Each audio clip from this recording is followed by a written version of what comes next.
Did you know that the Yu-Gi-Oh anime has been back for like the past year and a half-ish plus? But it's not the same as you might expect. You're probably waiting for the duels. Where's the Kaibas and the Yugis and the Yuseis and everything?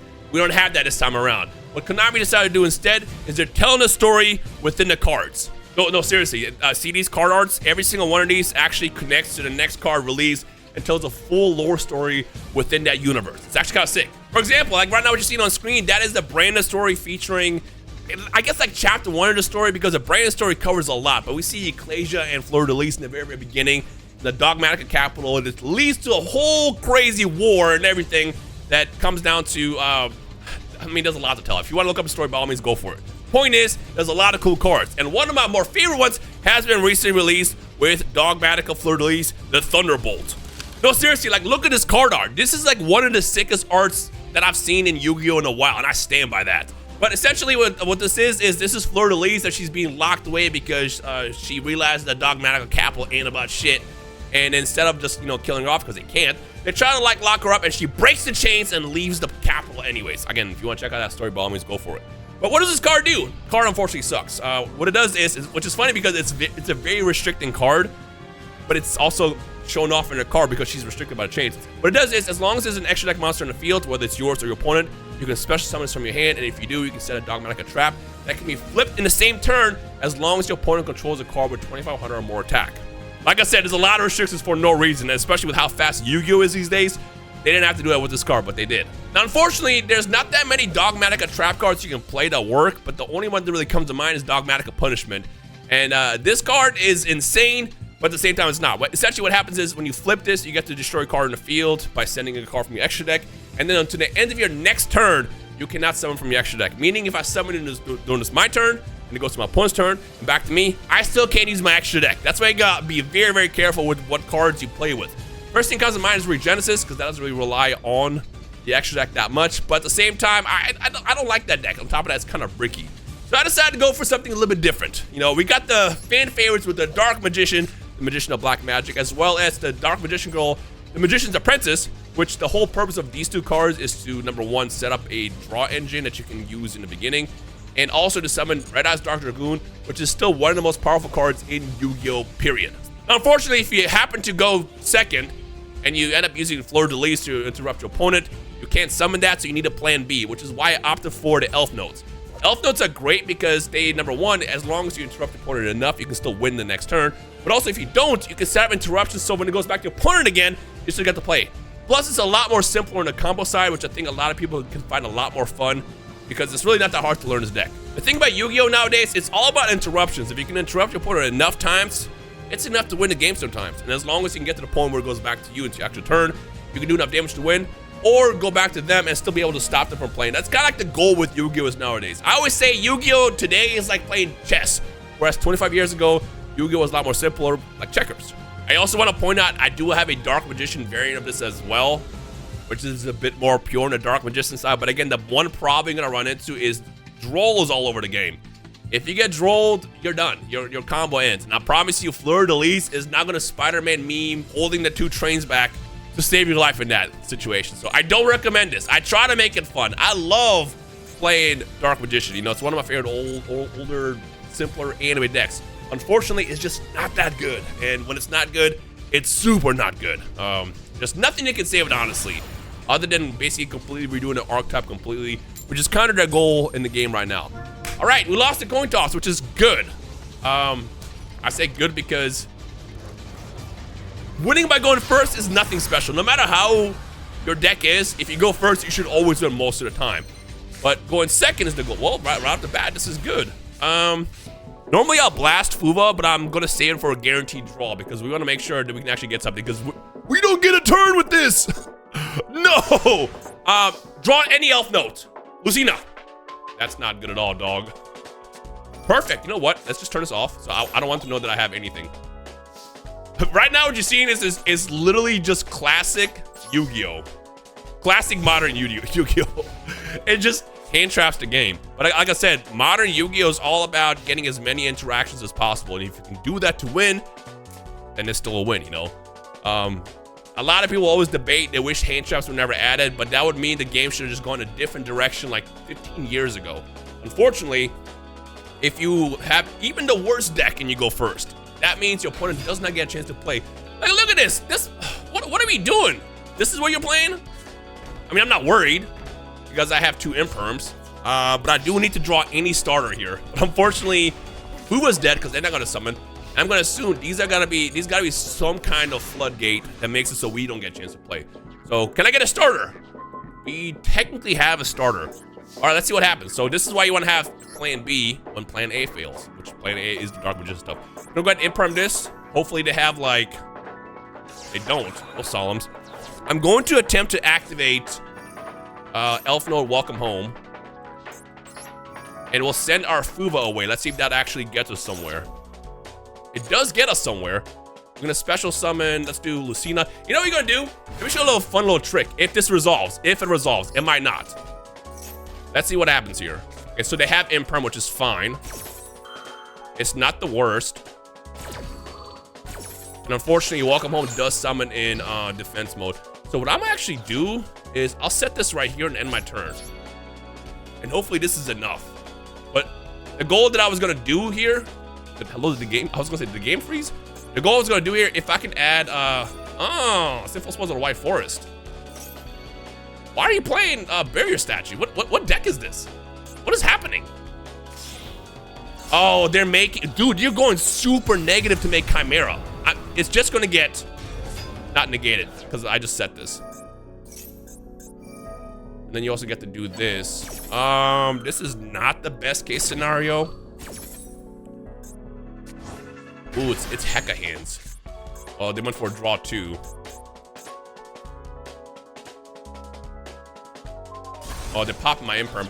Okay, this is not good. Hecka hands also gets to target a card in my graveyard. They might honestly have this, to be honest, because we did not open that well at all. Let's see if I can ash this. If I can ash this, we should be good. If not, well, then let's see what happens next turn. Because what I can actually do here is, honestly, I should have done that to begin with. Summon Regina, which summons another, but it's still the same situation. You know what? I think they got it. Yeah, they got it. It's just, we opened terrible. Again, that's why Dark Magician sucks, because Dark Magician needs multiple cards to work. And if you end up opening non-engine, you just don't really get a chance to play. I'm mad that he summoned Barrier Statue. Why are you playing Barrier Statue in that deck? I mean, I guess it's one of the more least restricting ones, but still like, ugh, like, brother, ugh. All right, we won the coin toss. Honestly, I don't know if I want to win the coin toss. I think I do, because if I win the coin toss, I can almost guarantee summoning Dragoon, and then when you summon the Fleurdelis, you don't really care. And our hand is absolutely nuts. We don't get to play the Fleurdelis play, but we get to do this play. So first things first, Regina's great because I get to bounce something if they try to imperm or veil at me. We also have this, which I'll explain why this is in the deck later. So first things first, we're gonna go ahead and summon our Tinya, activate the effect, and hope that they have Veiler or Imperm. They don't. Okay, they have nothing. All right, I'm just gonna go for summoning this, and we'll summon Lucina. They don't even no Ash either. Lucina activates to grab the Power Patron. Now we gotta prepare for basically any other possible hand trap that they might have. So we'll summon the Power Patron over here. I could technically go into a Barone, but I don't want to do that just yet. I mean, I could. Do I want to do this? You know what? I'm gonna do that. Let's do that just in case. Let's get rid of Lucina. Summon Regina over here, and then this is gonna summon Fortuna. Fortuna, as I like to say. This is why I said I could technically do it this way, and I was gonna go for the Strelitzia play first. All right, this is why Yu-Gi-Oh can be a very, very toxic game when your opponent doesn't open with anything. But I mean, it looks like they're playing Lab anyway, so it can do whatever. So we're gonna go ahead and activate, not you, we're gonna go into our own. And I wanna be ready for Super Poly as well, because Super Poly is all over the game. Let's get you out. We're gonna activate 1 and then 2. If you use Regina to synchro summon, you get to re-add it from the graveyard, and then if you use Power Patron, you get to summon or add any Elf Note from deck to hand, which I've already cycled through most of them, I think. I can still summon that one, okay, so we'll go ahead and just grab this. And then we activate Fortuna to set this. And then we're gonna go ahead and special summon you as well. And then let's special summon you. Now we're locked out of the action deck for the rest of the turn, but it doesn't matter because we're done summoning. Do this. Actually, I could have done something else. But that's. Do I want to?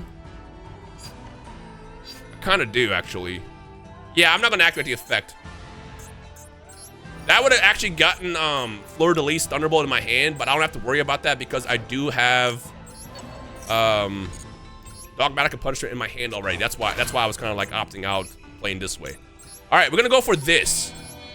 So what this is going to do is summon Strelitzia, which summons Elf Notes from the hand or graveyard, which is nice.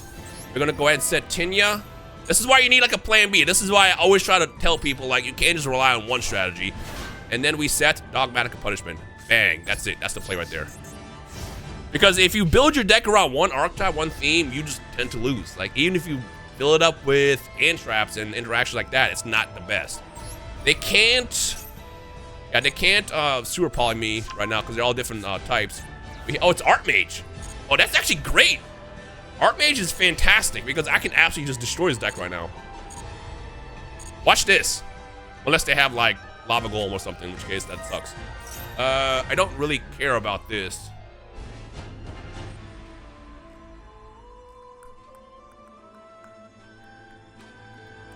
I am going to return that to hand because you can only activate one per turn, so that card is dead. Now, if they happen to have the field spell already, we'll just use Baronne to pop it. Bang. Put this back in your hand. This is why I said Elf Notes are good, because if you are locked out of your extra deck, they still have effects that you can use during your opponent's turn. That's why I opted for this exact strategy. Plus, it's new and it's fun, unique, and different. So that's why I like playing this. All right. As soon as they play the field spell, what I'll do is I'll negate it with this. And then if they try to summon like Medius to Pure if they already had it. Oh, this is great, actually. I think what I'm gonna do, honestly, is so they sent Medius to Pure away. I'm gonna actually just Dogmatika Punishment that. Yeah, that's just Dogmatika Punishment it. Blow it up. They're probably hella confused, like, why are you playing that card? I'll tell you why. Bang! Let's get rid of. Doesn't matter what we won. What was gonna happen is I had enough interactions to stop everything. And even though Fleurdelis Thunderbolt didn't make an appearance, she technically did in spirit because she's in the art of Dogmatika Punishment. You saw that in the animation in the beginning of the video. But as I said, going first and winning, even if you play the worst deck, should be a easy task. So it doesn't mean anything. We go second. I mean, I lose most. I lose most coin tosses. The important part is, can we get enough interruptions and interactions during their turn when it's my turn to slow them down, and then when it comes back to me and win? That's going to be the goal right now. So let's see if we can do that with our janky ass setup. Ooh, oh, we got the Thunderbolt. This is great. We get to see the play now. Actually, we got a lot of interactions. A lot of good interactions. Ooh. I don't like that. Okay. I don't like that at all. So what I'm gonna do is I will. We're gonna imp. Ooh. Can you quick effect right? Oh wait, you can only activate one effect or the other, so no. You know what? I will imperm this one in case they have engage in hand already. B1. That's see, interruptions are enough to win sometimes, and a singular imperm, which is not good in this format right now, was enough to out this deck. I'm surprised that they chose to go first because Sky Strikers normally wants to go second. But also, I think I just got lucky. I think they probably just got a bad hand, which doesn't mean anything. Like, just because I won with one imperm doesn't mean I'm the shit. Like, they probably just bricked. I'm mad because I solely wanted to make a video, an excuse to get, you know, a Dogmatika Fleurdelis Thunderbolt video out, and we're not even gonna see her summon in the video. Watch. This is my luck that always happens. Speaking of my luck, I recorded this video actually 2 days ago and I had my audio muted. It's a great video. Unfortunately, no audio because I'm an idiot. All right, again, I like to always. Ooh, we got Fleurdelis. This is a great hand. Hello? This is a fantastic hand. What do you mean? All right, this is what we gotta do. So, 60 cards. I think the first thing I want to do is I'm going to summon Lucina. Yeah. And they're gonna. Why didn't you blast that already? I'm gonna say no. If they have Maxi, congratulations, you're just better at that point. They don't, which is nice. Okay, love that for us. Let's activate this. Let's see where this gets me. It gets me somewhere. Let's go ahead and grab. I feel like the smart thing to do will be to grab Regina. All right, let's do Regina first. Because, oh, they don't have it. All right. The reason why I did that is because we're playing around Droll. Let's go ahead and summon Regina right now. Activate Regina to summon our Power Patron from the deck. We want our protection in case they're ready to blast something at us. Let's go to go to level 10 here. We're going to go into Baroon. We're gonna do a pretty simple board. Again, this deck can do a lot, but also I open insane, so don't like see this opening hand and go, damn, this shit's broken. All right, Power Patron lets us add another card, and then we're gonna go ahead and do this. Bang. I'm actually, oh, I think I should. I should, shouldn't I? See, I actually don't want to add Tinya, but I have to. Yeah, I think I have to. Sure. I think I'll just drop Regina. We'll do that. We'll do that. So let's go ahead and summon you in defense mode here. You got the spell out. Got that here. I'm gonna activate Dark Magician Girl now to send Regina away. Summon her over here. Oh, we're gonna get the full combo actually, which is nice. The vision that I had when I made this deck originally. This is gonna let us add Shining Sarcophagus. I'm gonna activate it and add. Check this out. Check out this little combo here. This is literally the dream right here. You add the brick because you never want to open with this card. You summon it because you get to summon as long as you control a Shining Sarcophagus on the field. We're gonna go into our Dark Magician of Destruction and add Soul Servant. The reason being because we're gonna get an extra card because we have Dark Magician and Dark Magician Girl on the field. Why have they not left yet? What do they have that they're so confident in? I want to know. All right, now we activate Soul Servant because we control Dark Magician Girl. And we're gonna set the Gaze of Timaeus in the front, and then Banish to draw 2. Dang. Ooh, wow, insane. And then now I'm gonna just harden normal summon. Wait, I don't even have to do that. Yeah, I'm gonna just harden normal summon. Tribute gone. Put this over here. And this lets me set the trap card. This over here.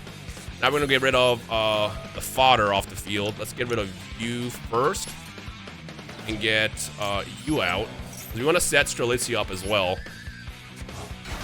And then we go into Strelitzia. Bang. With Strelitzia, I'm just gonna summon. I could go into Crystal Wing, but I don't want to do that. I don't think it's necessary. We're just gonna summon Tinya so we can like hand loop. Put Tinya right here. Ooh, look at this little combo piece.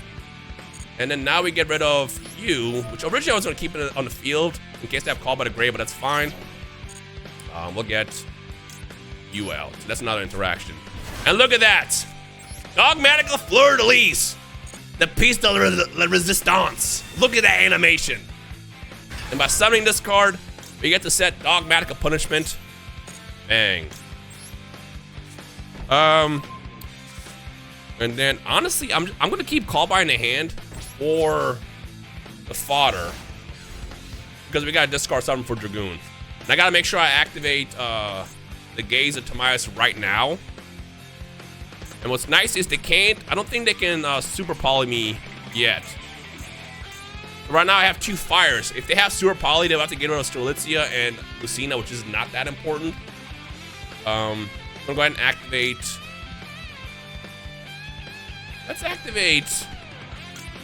Let's do this first.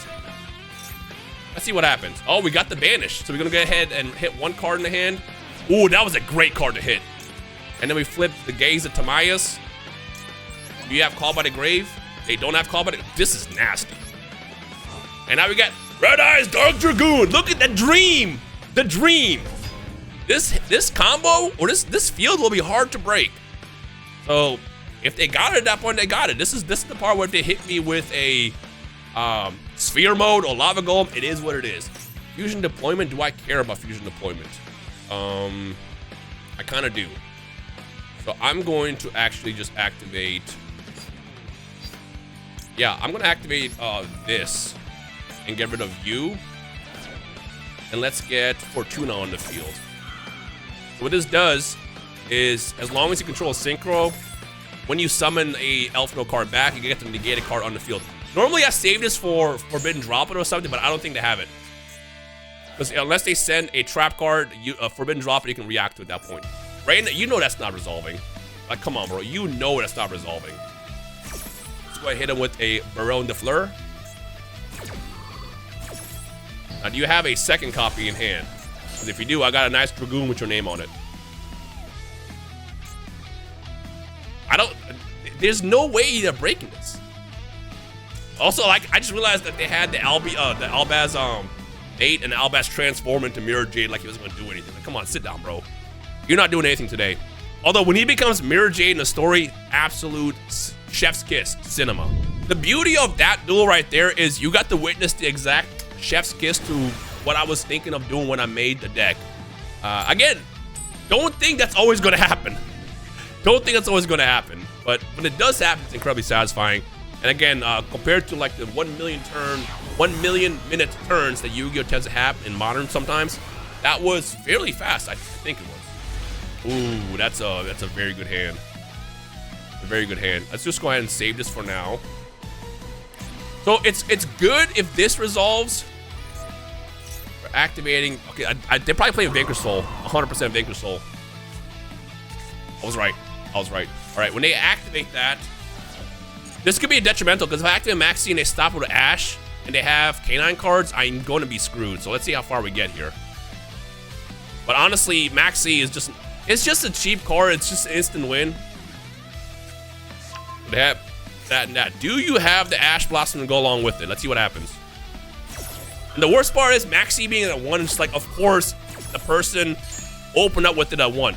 Normally, I'm not that guy. It's always my opponent who has it, but you know, it is what it is. Right.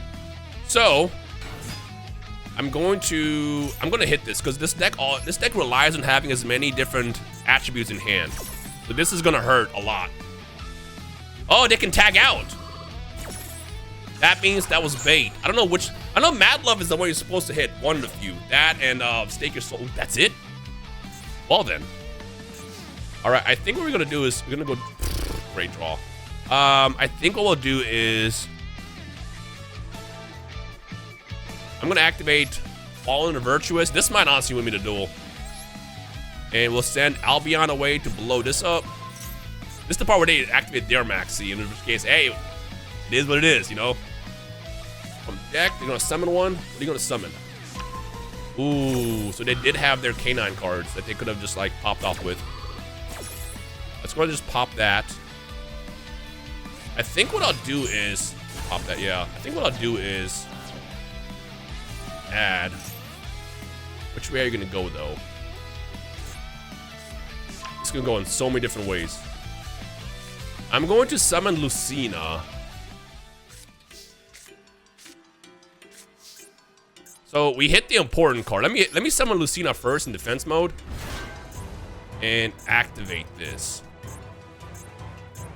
This is gonna be tricky actually, because the thing is this deck is them ending the turn on a Maxi meant that they had a really good hand.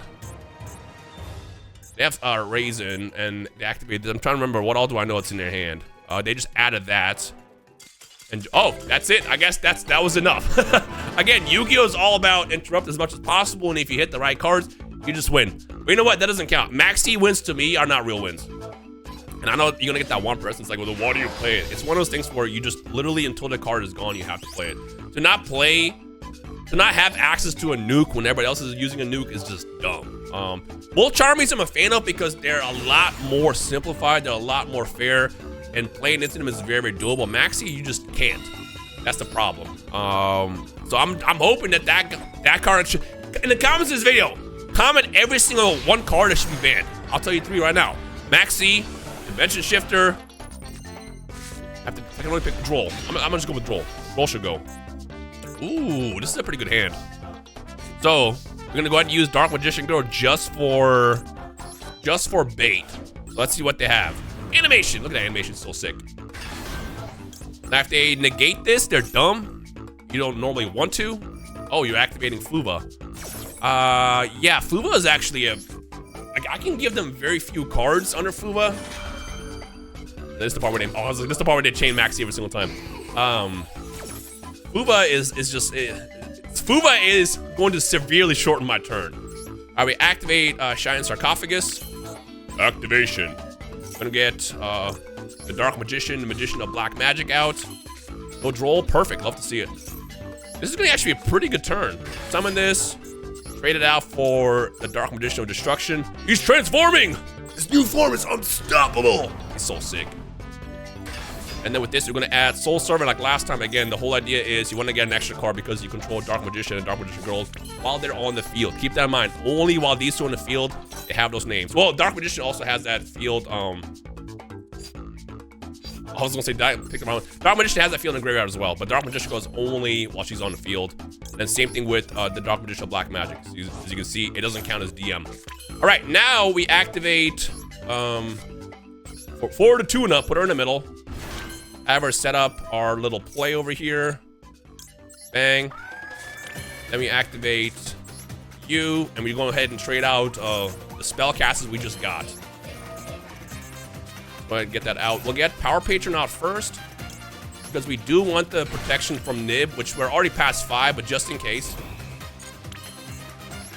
Bang. There we go. This is gonna be sick. I'm gonna grab you and you. Awesome. Put that in the extra zone. And then this is going to add a health node. Oh, they're already done. I was gonna say, they gave up. They were like, I'm not winning this. Hey, it works. No, if anybody can come up with another way to play Fleurdelis, because with me, like, you probably already know this as you can see, I will play the cards that I just genuinely like. I played Dark Magician and Blue Eyes for the first like 3 years of being on Master Duel. And then the Bellstar was released, and then I became a White Forest stan for a while. Fleurdelis is one of these cards where I was just like, this card is sick. Fleurdelis is sick.